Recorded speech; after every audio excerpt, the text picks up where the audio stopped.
joogno jaamacadda Nugaal oo arday ka qalin bedelanayso runtii yadidiilo iyo farxad waxa ugu fiican ee qofka mas'uulka insaan ka soo qayb galo maalinta farxadda in ardayda la qaybsado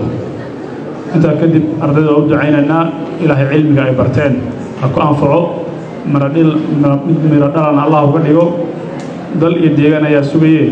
insha Allah waxaan rajayn doonaa in midhahoodii ay ka goosteen iyo aqoontoodii inay deegaanka ay dalka ku soo celin doonaan insha Allah tacaala hadii la yiraahdo inta kadib waan la kaftamayaa saaxiibkay gudoomiye Cabdinaasir jaamacadda horta waa public dawladana leh madaxweynaha ayaa ka gudoomiya madaxweynaha ku-xigeenka ayaa gudoomiyaha ka maqayanka marka labaadna ana ku siisan ka marka inta la soo ceshanayaa inta kadib wasaaradda waxbarashadu oo ay jaamacaddu hoos tagto muddo 2 sano ayaan hogaaminayay ka wasiir ahaan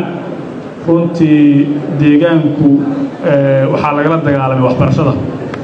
iminka halkan joogay cadawga ahaa waxay kala dagaalameen waxbarashada runtii 2 sano waxna waa gaarnay yoolkayga iyo objective-ka aan lahayn waxna waa noo dhimanayeen runtii waxaan isleeyahay wax qabad yar oo kooban laakiin baaxad weyn ayuu ahaa in wasaaradda la dhiso oo meel scratch laga soo qaado oo baabaha ah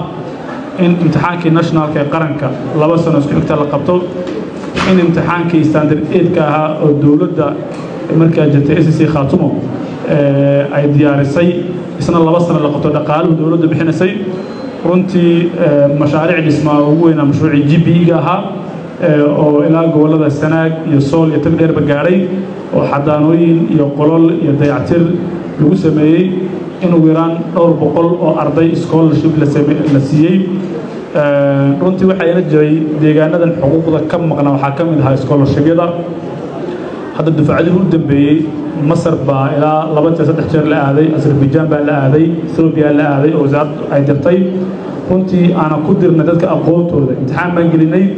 si cadaalad oo fair ah ay qof walba wixiisa u qaatay dadkii darajada ugu sareeyay ayay ku soo baxeen runtii waxaan isleenahay wax fiican baa la qabtay waana laga sii dambeyn doonaa oo maalin bicid hogaaminta leh oo ardaydan qalin joognaysa ka mid tahay alraa meesha scale-kan soo gaarsiin kor loo qaado inta waxaa rabaa fariin yar baan rabaa inaan maanta uga faa'iideysto oo bahda jaamacadaha